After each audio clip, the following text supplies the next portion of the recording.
Hey everyone, it's Rose here from Brick News, and today I'm going to be reviewing OnBrick's custom LEGO display cases so that you can decide if they're the right fit for you and your LEGO displays.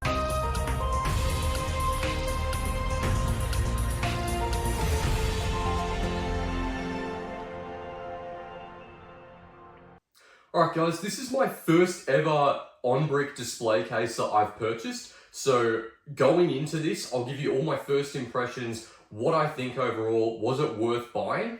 First off, what we'll do is we'll start with the display case itself. How does it work? Is it right for you? To start with, the top is not connected to the walls and the walls are not connected to the bottom, which means the top easily slips off. There is nothing to screw it in place or keep it still. So when you put the display case together, you'll want to build it in the spot where you're actually planning on displaying that LEGO. The bottom is also not connected to the walls. So if you grab it like this and you lift it up, it will come straight up. The base will stay there and so will the LEGO. So very important to note, you cannot use this for transporting your LEGO around. If you pick the wall up, your LEGO and the base of the display case is going to stay there. There's nothing to screw it in. You can't change that. You might be able to reach out to OnBrick and see if their customer service can give you a different type of display case. But as far as I'm aware, you can't use these for transporting your LEGO sets. So that's very important to note. Right away, if you need to transport them, you'll know this case is not for you. But if you aren't planning on transporting your LEGO and you just want to display it in a static location, keep watching. This may just be the display case for you. Okay, so for the measurements of the display case, it's 40 centimeters in length and 40 centimeters in width. I don't know the height. I think it's about 50 centimeters, but I could be wrong. Of course, this is a custom display case, so you can get the measurements however you want. What I've bought this for is to display mocks on a 48 stud by 48 stud base plate. The big mistake I made is that I allowed 2 centimeters in width and length to make sure that the mock can snugly fit inside the display case, but that wasn't lenient enough. At the bottom of the display case are little corners, and because I didn't allow for enough space when putting the order in, it can be a little bit of a pain to put the LEGO set inside of the display case. So for all of you mock builders out there, if you are planning on using a 48 by 48 stud base plate, allow 3 centimeters extra if you want to be able to fit your mock in properly. Otherwise, it is going to be a hassle putting this together. So yeah, just important to take note of. Allow 3 extra centimeters in length and width. That way you'll have enough space. As for height, that probably isn't going to matter. You're probably not going to need to allow much extra. Maybe 1 centimeter or 2 if you want to be safe, but it's the length and width that really matter. You want to have 3 centimeters extra for your whatever your base plate measurements are. So, hey guys, just quickly touching on the corners, because I didn't properly explain earlier. The corners are attached to the walls. So you screw in these little corner bits, both on the top and down the bottom, and even the middle as well, depending on the height of your display case. This is so that the walls are all connected up. But what it means is that when you lift the walls up, the corners will come up with it. So if your base plate is partially covering the corners on any side, it'll stop you from lifting up the walls, or you might scratch and damage your LEGO.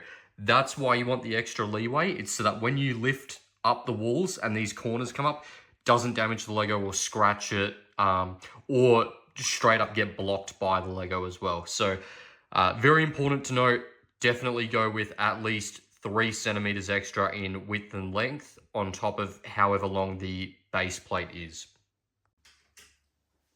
Okay, so getting on to the price of the display case. This set me back 250 Australian dollars. That's right, if you want just 4 of these size display cases, that's going to set you back 1,000 Australian dollars.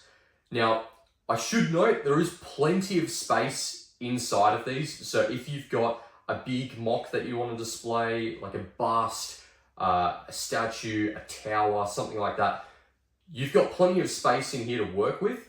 And with the custom display cases, you can tailor them to your measurements, and that's obviously going to factor into the total cost. Would I recommend you actually spend $250 for this size display case? That's a tricky question. I think depending on what exactly you want to display, it may or may not be worth it for you. If you're planning to just display your sets at home, I would say maybe factoring exactly how many sets or how many mocks you've got that you want to display, and then reach out to OnBrick, get a custom quote and see what they come back with.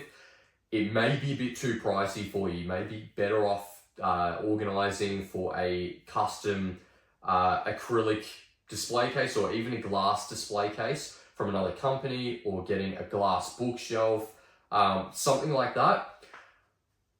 If you want to display your sets in public as well, that's another thing. You do have to bear in mind that you can't just pick this up and easily transport it. So if you want to take this to a shopping center or to a convention like Brickvention or something like that, you won't be able to just freely pick up this display case. You're going to have to dismantle the top, the walls, and the bottom, as well as separately transport your Lego. So it might be a bit inconvenient in that sense. However, if you want a display case that you can very easily take apart and reassemble wherever you want, this is probably a very good option. Being able to quickly lift the top off, being able to reach in, adjust the battery packs, move the minifigures, that's probably really good if you're after convenience, especially if you allow, I know I said 3 centimeters earlier in the video, but if you allow maybe 6 centimeters extra in width and height, you will be able to reach in and pick up your mock, take it out and adjust it. Right now, that's a bit hard. I'll show you in a moment. But yeah, actually, let me cut to it now and show you what it's like for me to try and reach in and lift it out. Okay, so I'm gonna take the top off. You can see here as well, I haven't taken off the protective coating for the top yet. That's because I'm about to transport this in a couple of days. So I do still need that on, and then I'll remove that afterwards. But if I try and reach in to grab my mock, I don't have enough room for my fingers to actually grab each side and lift it out. Now, I think with a 3 centimeter leeway on each side, I might be able to, and I definitely have enough to easily lift the walls up. Right now though, it's a bit of a pain to lift them up just because I haven't allowed for enough room. So I'd say 3 centimeters minimum each side, depending on how big your base plate is the way to go. Maybe go with 5 or 6 if you want to be able to lift your hands in and easily pick it up. But yeah, anyway, that's just my thoughts on it. If you want to make it convenient to lift it out, definitely allow for some extra room, because right now that's not really possible for me to do. Actually, before I put the cover back on, I will say though, it is nice and easy to lift out certain parts of the mock. Whoops, I've just knocked over a minifigure there. So I can easily lift out the covers here and swap out my portable battery pack. So if you're setting up a display at a convention and you've got a battery pack inside, it's very, very easy to just lift off the cover as you saw me do there and slip the battery pack out, charge it up, and slip it back in. So yeah, very convenient. I would recommend this case for that purpose. It's just not a great display case for transporting an entire build. Now, speaking of battery packs and lighting up your Lego, I reached out to the OnBrick's team a few days ago, and they actually confirmed they can include holes in the back of the display case or on the sides so that you can wire cables inside. So if you've got a lot of lights and a portable battery pack isn't going to be enough to keep the lights running for a whole day or for however long you want, you can get custom sized holes inside so that you can hook them up directly to the wall. So plug them into power, You can get custom display cases with holes like that. That's just something I thought was important to mention. And speaking of the back cover, as you can see, I've got a custom Brick News print. To get one of those custom prints cost $30 for this size wall. So that's another thing as well. You can get plenty of different custom backgrounds. For example, if you want to display a Star Wars spaceship, you can get a custom hyperspace back. You can send a PDF or JPEG or PNG image of whatever background you want, and they will print it out for you. And yeah, it's just an extra service they offer.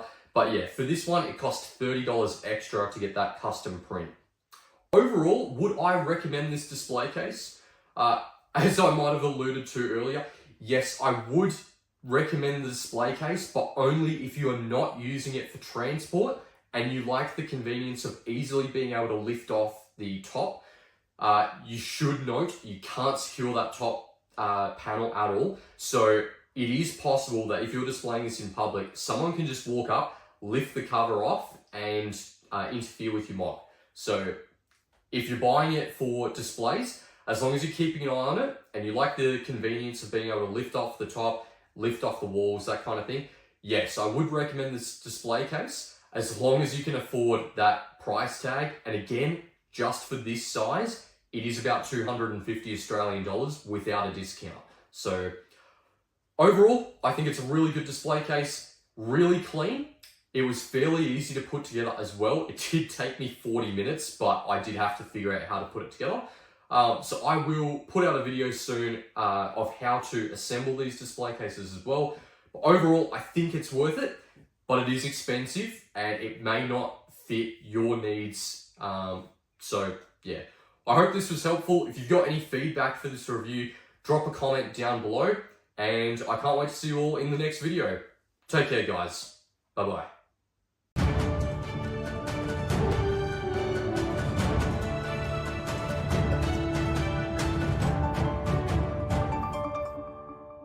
Thanks so much for watching the video. If you like Brick News and you want to support us, head on over to bricknews.com.au and sign up for a $5 VIP news subscription for your chance to win awesome LEGO sets every month.